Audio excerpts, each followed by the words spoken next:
नमस्कार साथियों, स्वागत है आप सभी का आज के इस अपडेट में। तो जैसा कि आपकी आज की अपडेट में आप लोगों को बताने वाले हैं, अगर आप दिल्ली से बिलोंग करते हैं और आर्थिक स्थिति से कमज़ोर हैं, तो दिल्ली सरकार एक ऐसी सरकार है जो कि दिल्ली के हर वर्ग के लोगों के लिए अलग-अलग स्कीम को चलाती रहती है, ठीक है?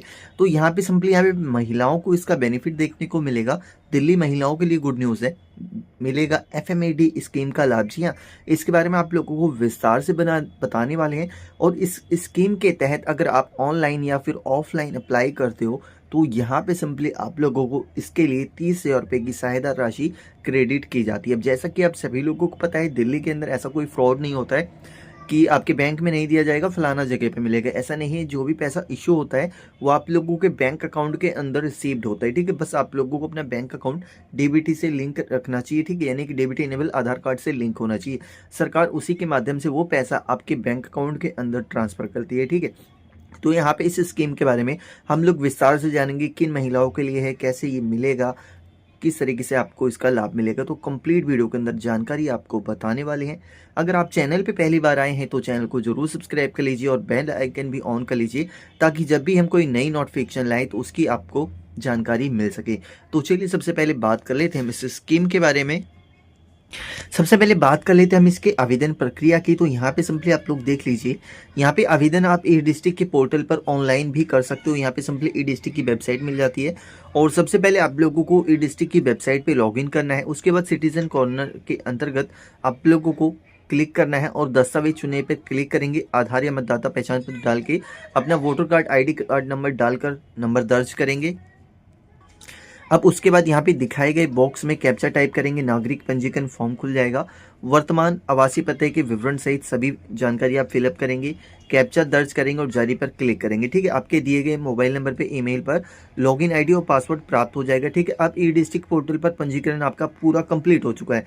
अब आप लोगों को फिर से इसी वेबसाइट पे आना है, इसको ओपन करना है, ठीक है? अब यहाँ पे सिंपली क्या करना है आप लोगों को, यहाँ पे पंजीकर्ता उपयोगकर्ता लॉगिन पर क्लिक करेंगे, दिए गए लॉगिन आईडी और पासवर्ड दर्ज करेंगे, कैप्चा कोड दर्ज करेंगे, लॉगिन पर क्लिक करेंगे और यहाँ पे ऑनलाइन आवेदन पर क्लिक करेंगे। सेवाओं के लिए आवेदन का ड्रॉप बॉक्स खुलेगा, लिंक पर क्लिक करेंगे, ऑनलाइन सेवाएं प्रदान करने वाले विभागों की सूची खुल जाएगी।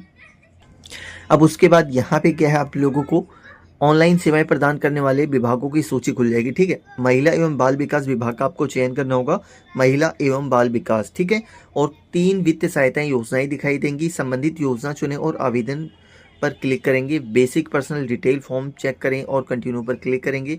फॉर्म खुल जाएगा। सभी आवश्यक जानकारी को चयनित करके योजना की आवश्यकता के अनुसार सभी आवश्यक दस्तावेज अपलोड करेंगे और फिर नेक्स्ट पर क्लिक करेंगे और फोटो अपलोड करेंगे। फिर फिनिश पर क्लिक करेंगे। रजिस्टर्ड मोबाइल नंबर पे एक OTP आएगा, OTP दर्ज कर सबमिट करेंगे, ठीक है? अब यहाँ पे सफल प्रस्तुति की पावती तैयार की जाएगी। तो यहाँ पे आप लोगों का जो अप्लाई किया है यहाँ पे सबमिट हो चुका है, ठीक है? अब यहाँ पे बेनिफिट किन लोगों को मिलेगा, कैसे मिलेगा, कितना मिलेगा, अब उसके बारे में हम लोग विस्तार से जानने वाले हैं।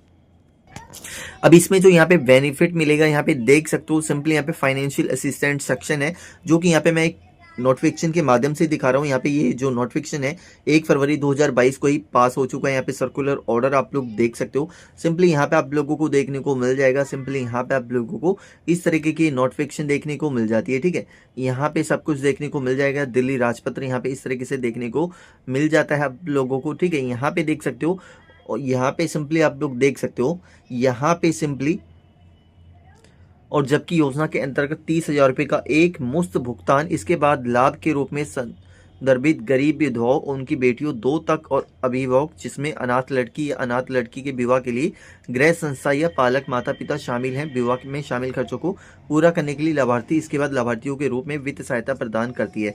तो यहाँ पे अगर आप विधवा हैं और आपकी बेटी है तो सरकार इस के रूप में आप लोगों को 30,000 रुपये सहायता राशि देती है। अगर लड़की अनाथ है तो इस कंडीशन में भी सरकार आप लोगों के लिए 30,000 रुपये की सहायता राशि देती है, ठीक है?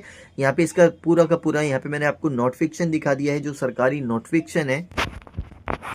अब यहाँ पे कौन कौन लोग इसमें फ़ायदा ले सकते हैं, तो उसके लिए भी आप लोगों को जानना है केवल 2 पुत्रियों तक के विवाह के लिए वित्तीय सहायता दी जा सकती है और आवेदन की तिथि से पहले दिल्ली में न्यूनतम 5 वर्ष का निवास का प्रमाण पत्र आपके पास होना चाहिए और आवेदक की आय सभी स्रोतों किराया, बचत और निवेश पर ब्याज, लाभांश, खेती से आय, संपत्ति, बिक्री आय आदि सहित से प्रति वर्ष 1 लाख रुपए से कम होना चाहिए।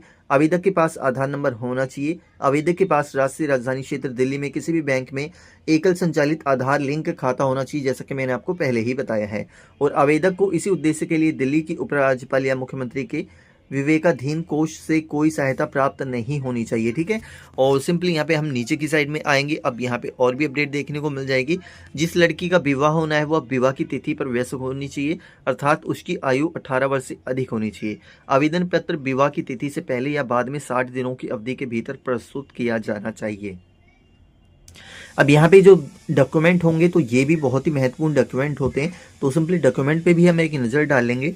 तो निम्नलिखित में से स्व सत्यापित दस्तावेजों को स्कैन करके आवेदन के साथ अपलोड करना होगा।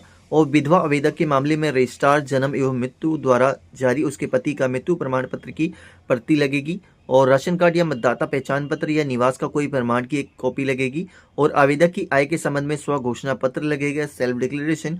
और लड़की की आयु प्रमाण, स्कूल छोड़ने का प्रमाण पत्र या जन्म एवं मृत्यु रजिस्ट्रार द्वारा जारी जन्म तिथि प्रमाण पत्र के रूप में अभी आप लोग देख सकते हो। और यदि कोई अनाथ लड़की अपने आप बड़ी हो रही है तो स्टैम्प पेपर पर एक हलफनामा जो मेट्रोपॉलिटन या कार्यपालक मजिस्ट्रेट या नोटरी द्वारा स्थापित होता है, किसी राजपात्रित अधिकारी द्वारा प्रमाण पत्र की वह अनाथ है। यदि लड़की का पालन पोषण किसी अभिभावक या पालक माता पिता या रिश्तेदार द्वारा किया गया है तो ऐसे व्यक्ति अभिभावक को यह शपथ पत्र प्रस्तुत करना चाहिए कि लड़की अनाथ है और उन्होंने उसका पालन पोषण किया है। उस विवाह का निमंत्रण कार्ड जिसके लिए वित्त सहायता मांगी गई है, ठीक है, और इस आशय का स्व घोषणा पत्र की आवेदक को इस योजना के लिए किसी अन्य सरकारी संगठन, गैर सरकारी संगठन, दिल्ली नगर निगम या नई दिल्ली नगर निगम या किसी अन्य वैधानिक या गैर वैधानिक एजेंसी से कोई वित्तीय सहायता प्राप्त नहीं हुई है।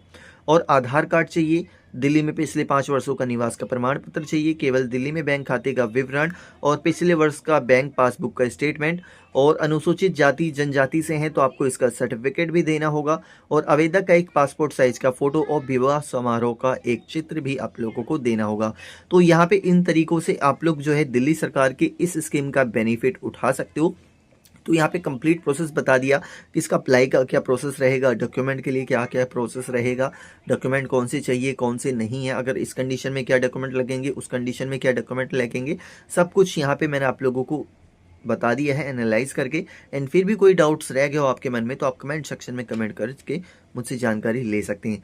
तो मिलेंगे हम लोग नेक्स्ट किसी अपडेट में नई जानकारी के साथ। वंदे मातरम। जय हिंद।